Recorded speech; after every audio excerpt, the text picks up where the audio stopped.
सर्वांना माझा नमस्कार. माझे नाव श्रेया आहे. मी इयत्ता 5वी मध्ये शिकत आहे. माझ्या शाळेचे नाव जिल्हा परिषद प्राथमिक शाळा चंद्रनगर लांबोटी. मी राजमाता जिजाऊंची वेशभूषा केलेली आहे. राजमाता जिजाऊ यांचा जन्म 12 जानेवारी 1598 रोजी झाला. त्यांच्या वडिलांचे नाव लखुजीराजे जाधव व त्यांच्या आईचे नाव म्हाळसाबाई जाधव असे होते. धन्यवाद. मी सावित्रीबाई यांच्याबद्दल वेशभूषा केली आहे. भारताच्या पहिल्या महिला शिक्षिका आणि समाजसेविका सावित्रीबाई फुले. त्यांचा जन्म 3 जानेवारी 1831 रोजी सातारा जिल्ह्यातील नायगाव या गावी झाला. त्यांच्या वडिलांचे नाव खंडूजी नेवसे पाटील आणि आईचे नाव लक्ष्मीबाई असे होते. सावित्रीला या लहानपासून खूप हुशार होता.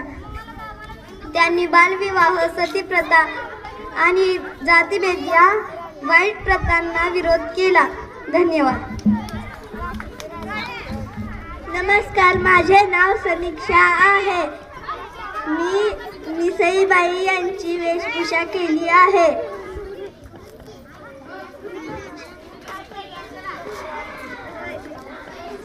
सईबाई ह्या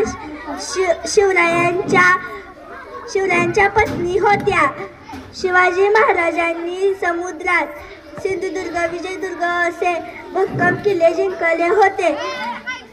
आपण जर ते बघितले तर आपले मन हक्केबक्के होते. जय जय. नमस्कार, माझे नाव स्मिता सुबोध चंद्रशिवे आहे.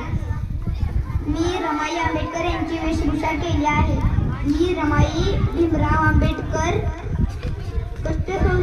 कष्टकौशल्ये अपार भीमाची बनून सावली, कष्टकौशल्ये अपार भीमाची बनून सावली, भीमपुत्रांची माता त्यागपूर्ती रमाई माऊली.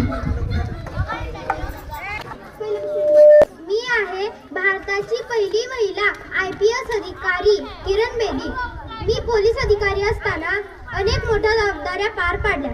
सगळ्यात मोठी जबाबदारी म्हणजे मला दिल्लीतील तिहार जेलची प्रमुख अधिकारी पद सोपवण्यात आले. तिथे अनेक गुन्हेगार होते. त्यांना योग्य ती शिकवण देऊन मी त्यांच्यात चांगला बदल घडवला. याबद्दल मला मॅजेसेस या पुरस्काराने सन्मानित करण्यात आले. तुम्हीही असाच अभ्यास करून मोठा अधिकारी व्हा व देशाची सेवा करा. जय हिंद.